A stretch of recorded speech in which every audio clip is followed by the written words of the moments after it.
All right, I'd like to thank Will Baggus, J.D. King, Rochester Pawn and Gold, Lamar Clemens, and Rick Davis, later GoFundMe donors. Thank you guys so much. Remember, $20 for a signed copy of Wasting Talent and $40 for a limited edition Blotter art. I'm sending out a huge batch tomorrow. Kevin Hobbs, I'm sending Your Pocket Butthole out finally tomorrow. And I'm sending out a bunch of Blotter and books for the latest people that have ordered them.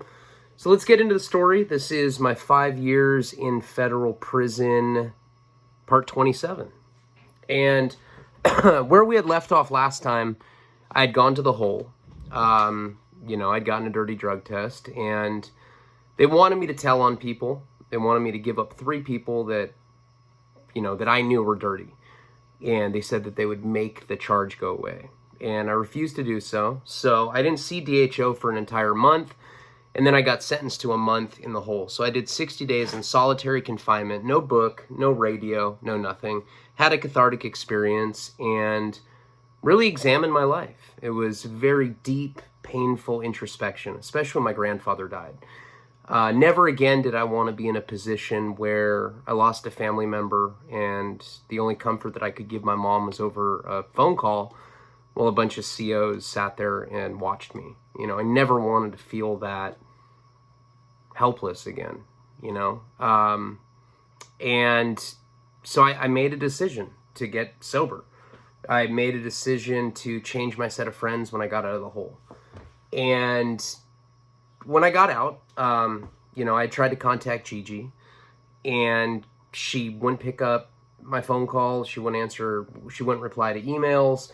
So, I had this whole idea in my head that when I got out of prison that I was going to be with her, and I was going to transition from fucking mattresses to being in a relationship, even though I did manage to get Liz during that time. But everything kind of changed when I got out, because that was no longer part of, my plan for coming home. I thought I was getting out and getting into a relationship, which actually ended up happening, but we'll get into that later. But for the time being, the last 9 months in prison, there was radio silence with her, and I started hanging out with different people. Now, at this prison, they had 2 big weight piles, one in the outside yard and one in inside recreation. And people at this prison took weightlifting very seriously. Now, I'd gone through many different body shapes and styles, right? I went from being a 126-pound, emaciated, strung-out junkie. You see some of that in some of the earlier videos that I had posted when I'm shooting heroin as a young 21-year-old. So 126 pounds back then. And then I'd gotten on methadone, and I'd gone into the state of constipated paralysis, and I got overweight. I got obese. I was 230 pounds. And, I was like, I had like a Danny DeVito body. I remember I had told that story where I had gone to the pharmacy to pick up Riggs, and I ran into a couple junkies. They were off to the side, and I heard one of them say, "Is that Ryan Leone?" And the guy's like, "No, that guy's way too fat." And it was right in front of me, and it was me, and I was just sitting there kind of like, all super Oompa Loompa looking.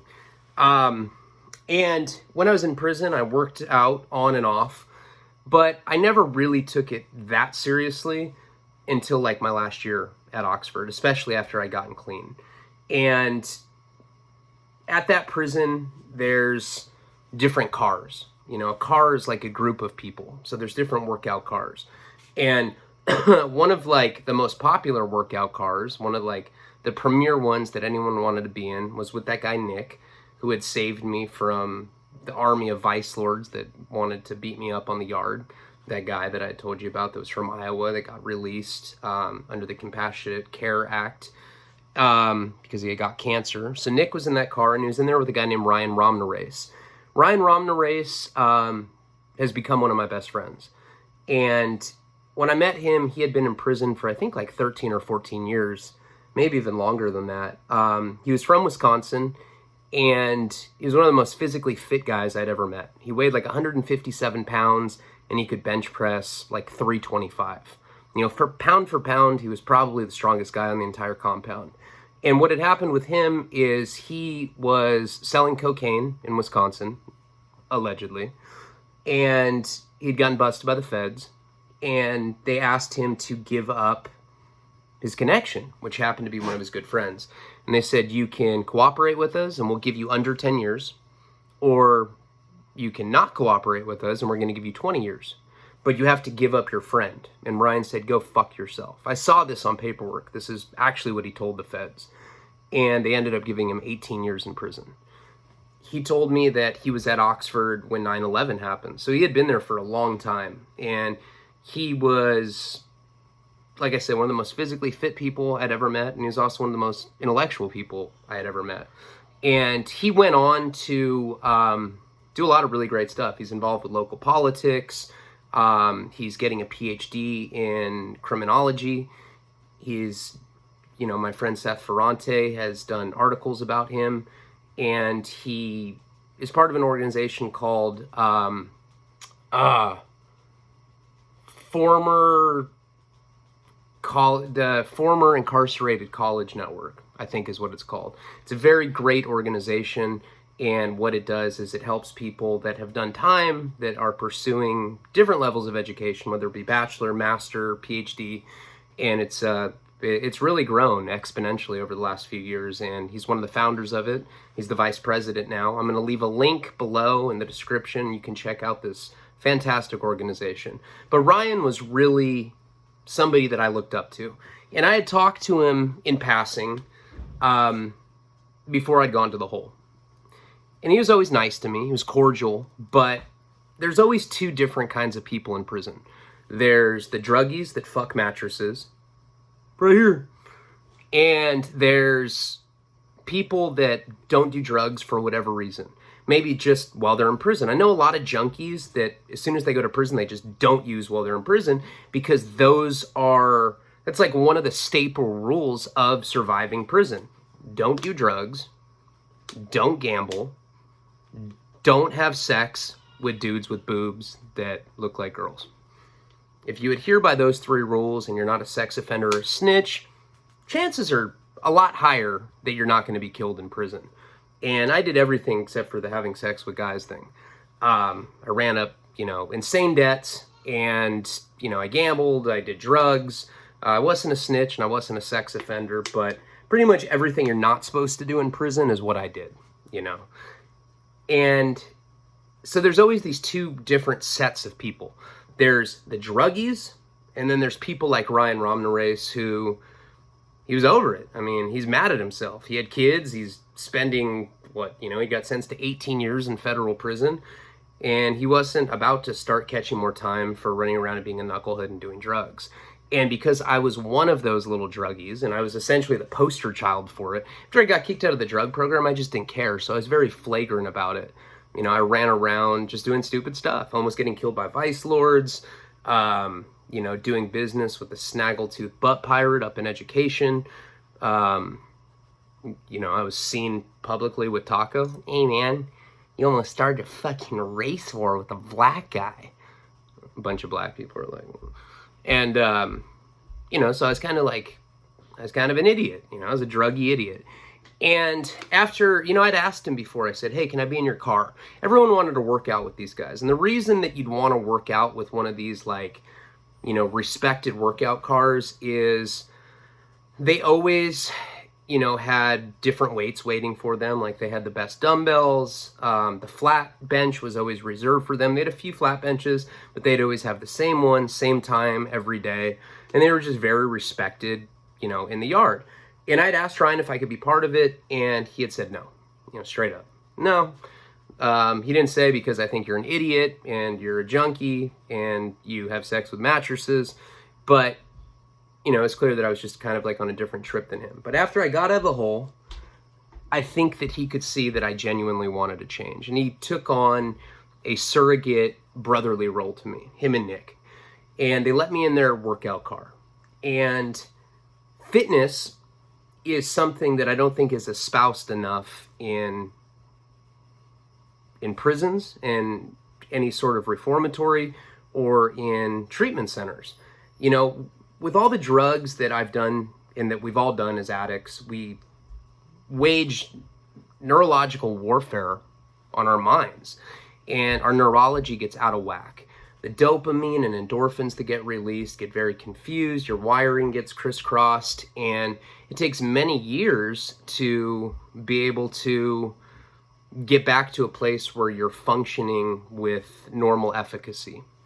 One way to expedite that process is to work out, because you start getting the natural dopamine, you start getting the natural endorphins, and your self-esteem gets increased because you're looking better. So I'd gone from being 126, emaciated junkie, to 230-pound obese, you could roll me down a fucking hill kind of guy, to 180 pounds lean muscle. And that's how I got out. And I'll post a picture of how I looked when I got out of prison. It was the best I ever looked in my entire life.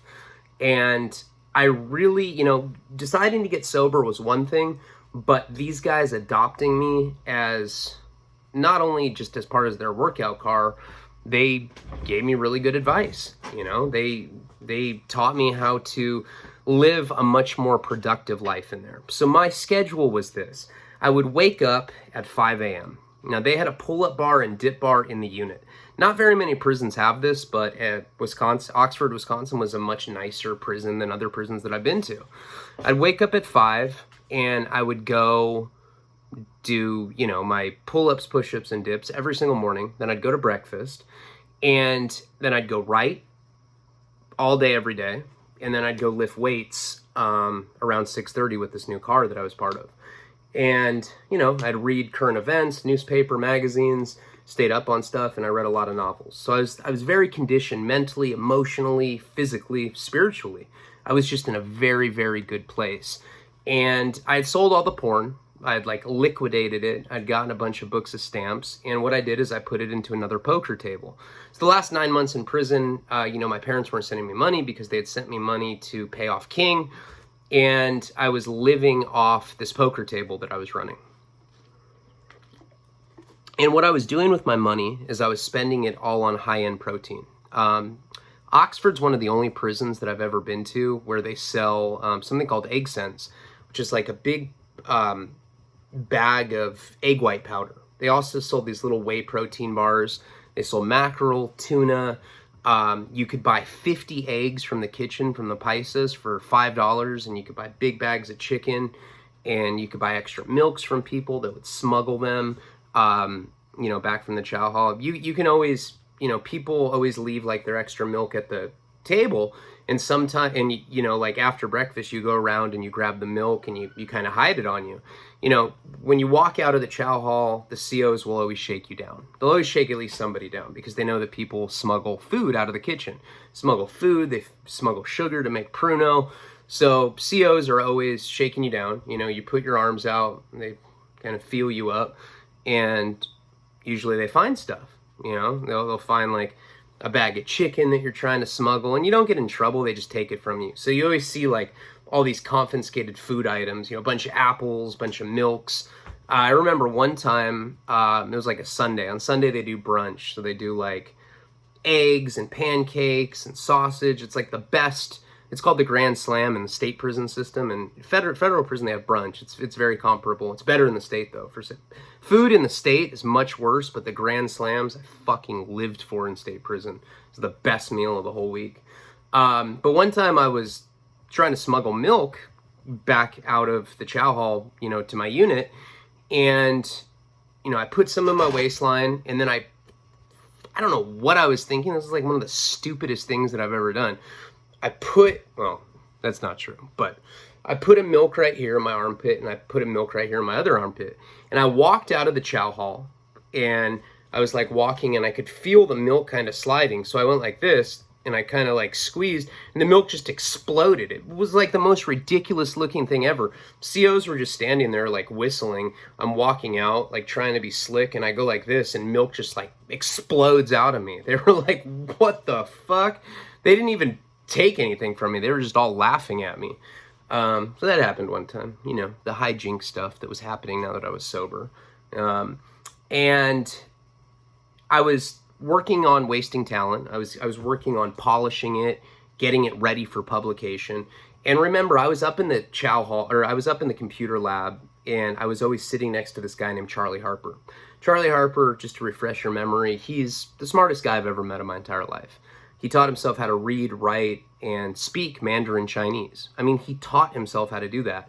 He got a master's degree while he was in prison, and he taught me pretty much everything that I needed to know about literature. He taught me all about Sylvia Plath and Charles Bukowski and, Dostoevsky and, everything. He taught me about all the best writers, and he taught me about subtext and metaphor, and he really made me the writer that I am. He was kind of like my Yoda.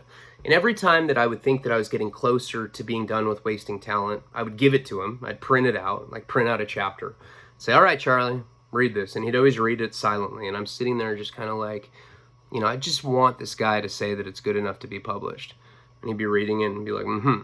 And there's like a part where he's supposed to laugh, and he'd just be like, little cough. Like one of those coughs you do when you're jerking off in your cell and you nut and you're like trying to make it seem like you're just coughing, and everybody knows what that is. I know if you've done time, you know what I'm talking about.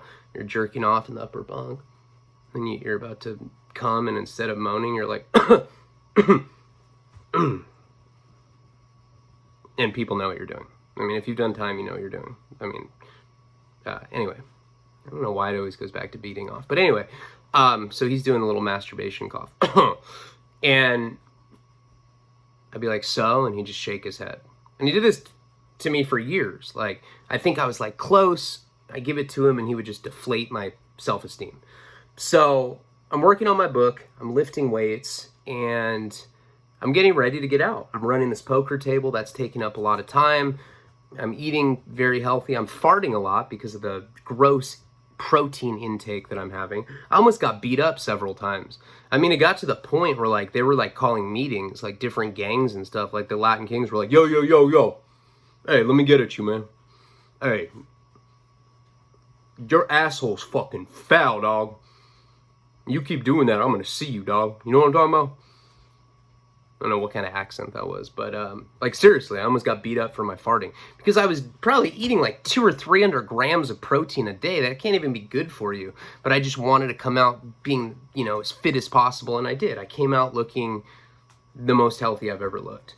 And finally, these guys, Ryan and Nick, they really helped me get through. Like they preached positivity, but not in like an annoying way. It's not like when like a Christian is like telling you like, that like they're telling you that Jesus Christ is their Lord and Savior, and this is someone that like killed a family of 7. And you're like, dude, you're in jail. Stop with the Jesus shit, okay? I fucking hate when people do that. And these guys weren't preachy like that. They were just very supportive of me. They had Alcoholics Anonymous meetings at this prison, but like 2 or 3 people would show up, and these guys would always encourage me to go, and I would just go there, and there'd be like 2 other guys that I'd never seen before in the compound, and we'd sit there and we'd go over the big book. And these guys were like, it was touching. Like they were like big brothers to me, and they always made sure that I went to my meetings, and they were like really, really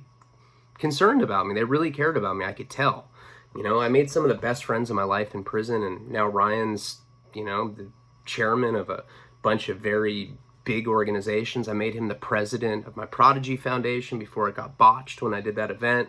And he's doing a lot of work with local politics right now, and he's making some actual changes for prison reform.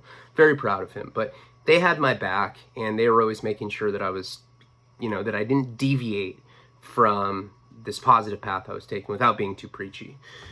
And finally, one day, Charlie Beck, Charlie Beck is the guy that told on me. Charlie Harper, and just to refresh your memory, he's the guy that was manufacturing ecstasy, and he had retired. He was doing it in Michigan, and then this small mama and papa company that was selling the chemicals online, they got raided by the feds. They looked through all their invoice history. They found out that Charlie had been buying sassafras from them. They raided his house, found beakers. They found, ecstasy, manufacturing evidence, allegedly, and they gave him like 15 years. That's this guy.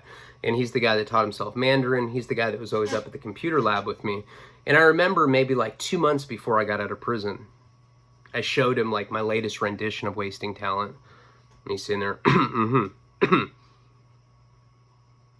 And he just looks at me, it's like, I was like, yeah? And that's all he said. He just nodded. But I knew that that meant that it was ready to be published. And it did. And it did. Sold 120,000 copies of the book. And they're making it into a film now. I'm very proud of it. But I never would have done it without this guy, Charlie. There's a lot of guys like that in prison. You know, without Ryan Romnerace, without Nicholas Kempton. You know, I don't think that I would have accomplished half the things that I accomplished when I got out of prison without these guys. So he had told me that Wasting Talent was ready. And now I had about 2 months left before I was going home. And, you know, I'd been in prison, you know, 4.5 years, almost 5 years now. And I don't know, anyone that's done a long sentence will know, I mean, it's very hard to explain and hard to articulate, but your last couple months in prison are kind of a blur, you know? It goes slow, but it goes fast at the same time, you know? And I had gotten, you know, I had goals, you know, weightlifting goals. When I first started weightlifting, I was barely benching 135. When I got out, I was benching 315. My deadlift was my best accomplishment on the weight pile. I could deadlift 495 pounds one time. When I got out of prison, I weighed 180, and I remember my car, they were so proud of me for having that deadlift. That was like one of the best deadlifts pound for pound on the yard. I mean, there's some guys that deadlift like 800 pounds, but they weigh like 300 pounds. I weighed 180, and I was deadlifting 495. I was benching 315, squatting like 375. And it was because these guys were training me so diligently, and they were making sure that, you know, I was progressing. And I got out with this new hobby, lifting weights. And it was probably the most, you know, effective combatant I had for cravings and for helping me stay sober. I was working out, and I worked out for years following that. I don't work out nearly as much as I want to these days. I still do push-ups, I do pull-ups and dips, but I don't lift weights anymore.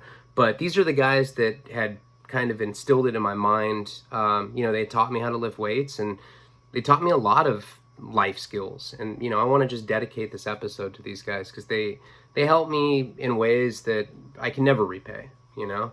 And I'm so glad that Nick's out, Ryan's out, you know, after serving an 18-year sentence, and Nick got the compassionate release thing.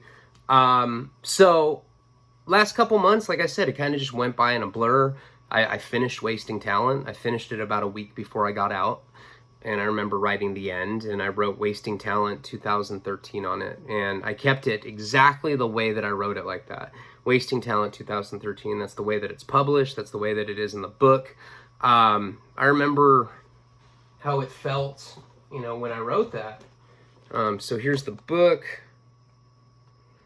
That was the last thing that I ever wrote on it. Wasting Talent 2013. And I remember how that felt to finish that book. Just this, like, amazing sense of accomplishment. You know, I'd finished a novel. It took me about 3 years to write, but I finished it. Finished about a week before I left. I wrote Wasting Talent on it, and that was it. I never worked on it again past that. It got published like about a year later. And I remember the last week of prison now, you know, I'd finished the book, so now I wasn't going up to the computer lab anymore. And I kind of didn't know what to do with myself. I kind of just spent the last week enjoying people's company that I had formed this brotherhood with over the years. And before I'd gone to prison, before I turned myself in, when I was still living with Jenny, before she had died, I wrote my parents a letter. And I told Jenny, I said, hey, I think that I'm going to be able to get bail. And if I get bail, then I can fight this case from the street, and there's no need to tell my parents about it because I'm making so much money with my art and lithographs and drug money that I can beat it, which, you know, was a delusion. You know, I didn't know. I really thought that I was making enough money where I could beat these people, you know. And so I'd written this letter to my parents, and I said, only give this to them if I don't get bail and if something goes wrong. And it said something to the effect, it started, if you're reading this letter, I didn't get out of jail. And this is what happened. And I'd gone into how it wasn't their fault that I turned out the way that I did. You know, I'm not sure why it turned out the way that I did, you know? It's not like I endured sexual abuse, physical abuse. You know, I wasn't an orphan. My parents weren't divorced. I'm not sure why I turned into the drug addict that I did, and I'm not sure why I was incarcerated so much, because I came from a very stable, loving family. And I told them this in the letter. And of course, I didn't get bail, so they ended up reading that letter. And the day before I got out of prison, I wrote them another letter. It was like a follow-up letter. I said, hey, if you're reading this, I got out of prison, because I'm going to hand it to you. And I told them how much I loved them and how appreciative I was of everything that they had done for me during my term, and how I probably wouldn't have survived if they hadn't bailed me out a million times. But I also told them about the growth that I had had. And my dad suggested that I make a list of 100 things that I want to do. You know, sell a screenplay, go skydiving. List of 100 things, print it out, and then try to check everything off that list. And so I made that list, and I put that in the letter with them. So I printed out my Wasting Talent manuscript. You know, it was like 236 pages. And I put it in a bunch of rubber bands. I had that. I had all the letters that I had ever had. I had that in like some big box. Every letter I ever received in prison. And then I had this letter that I wrote my parents, and I signed it to them. And, you know, I put everything in like a plastic trash bag. And, you know, I put it in my cell, and I was waiting to get out, you know, the next day. Now, I wasn't going straight home. I had to go to a halfway house in Hollywood, but my parents were coming to pick me up in Wisconsin. You get like a furlough where, you know, they can come pick you up, and then they take you to the airport. You go with them, and then you go to the halfway house from there. And you're supposed to be in the halfway house for 6 months, but you can be on house arrest. If you have a job, they let you be on house arrest, so you can actually live at your parents' house while you're completing the halfway house portion of it. I remember the night before I got out of prison, I was very nervous. You know, I had this pit in my stomach. I didn't know what to expect. About a week or two before, they let me try out my dress out clothes. My mom had sent me an outfit. It was a horrible outfit. It was like rollerblading shorts, and like, I don't know where she got those. I've never rollerbladed in my life, but it was like, had like some rollerblading logo on it. I don't know. And like a black polo shirt, and some like DCs that I think my mom thought were like recent shoes of mine that I think I wore in high school. And that was like my release clothes, like this little rollerblade shorts and the black polo shirt and these like really ghetto DC shoes from like 1999. But whatever, I was happy just to have anything. So I tried that on a couple weeks before. Night before I got out, my friend Ryan Brasky had given me his iPod, or his MP3 player. They had MP3 players in the feds. And I remember just staying up all night listening to music, thinking about what life was going to be like, you know, with this 5-year journey, everything that I had seen, everyone that I had met, country. Oh, hey there, little buddy. Tom, well, I'm May, you know, Taco. What fuck by black guys. Just all the different characters, the assortment of people that I'd met over this 5-year journey, and the transformative effect that it had on me, the person that I had fucking become. So I was a totally different person at 28 years old than I was at 23 when I first went in there. And, you know, I stayed up all night, and I remember watching the sun come up, and usually that's not a good sign. Usually I hate watching the sun come up. That usually means that I'm been fucking a pocket butthole all night. Stoned on methamphetamine, dog. No, just kidding. But, you know, usually seeing the sun come up is, I'm not in a happy place. But in this particular time, it was nothing but joy. And I think you get released at like 8 or 8:30 in the morning. And I had a bunch of friends all come in the cell. It's probably like, you know, 15, 20 people, where people couldn't even really fit in there. There were people like outside the cell, and everybody was hugging me. A couple people cried. Bitches.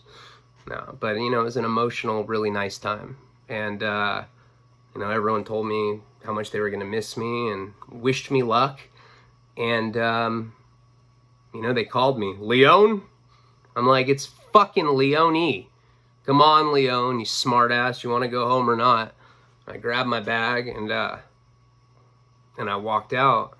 And I walked to R&D. they dressed me into my rollerblade shorts. And I remember it was raining really bad that day. And maybe like the outtake took like, 10 minutes or something, when they were, or the discharge took about 10 minutes. And they were like, all right, go down that hallway. And they just pointed to this hallway, and I was like, right there? And they're like, right there. And I'm like in my rollerblade shorts. I'm like, yeah, I have my little satchel over me. And I remember I, walked down this hallway, and there was this glass door. And, I opened it, and I saw this SUV parked, pouring down rain. And, I opened this door, and I felt the rain hit me, and I got so emotional after doing that much time. And I ran up to the car because my parents were, picking me up. And I go and I open the door. I'm like, and it's like some overweight Hispanic lady. And she's like, what the fuck are you doing in my car? I was like, oh my God, I'm so sorry. I closed the door, and it wasn't my parents. So I had to go back inside, and I was like, hey, I really don't want to come back into prison, but can I wait right here? It's pouring rain. My parents aren't here yet. And they let me like stay, under the canopy right there. And my parents ended up pulling up in an SUV that looked exactly like the one that I had just tried to go inside. And I saw them, and they both jumped out of the car, and they came and gave me a big hug, and fuck, the nightmare was over, and I got in my car, and I remember my dad snapped a picture of me, like right away. That's the picture I'm going to put in the thumbnail. The picture that he took is the first picture that exists of me getting out of federal prison. I looked so healthy, and I was so happy just to get out. Wow, I got like kind of emotional recounting all that. I mean, it was just a really big day. But definitely the story's not over. I mean, I went back to prison 2 times after this, but that was my first 5 years in federal prison. And we will get into the halfway house and what happened shortly after I got out of prison and all the misadventures I got into. Sorry I haven't been posting so much lately. I've just been so busy with the album, and I had some health problems. But don't worry, as soon as I'm done with the album stuff, everything's turned in now, but I'm still working on some miscellaneous stuff. I'm gonna get back to posting every day again. I appreciate you. Hit like, subscribe, comment, share. Palabra.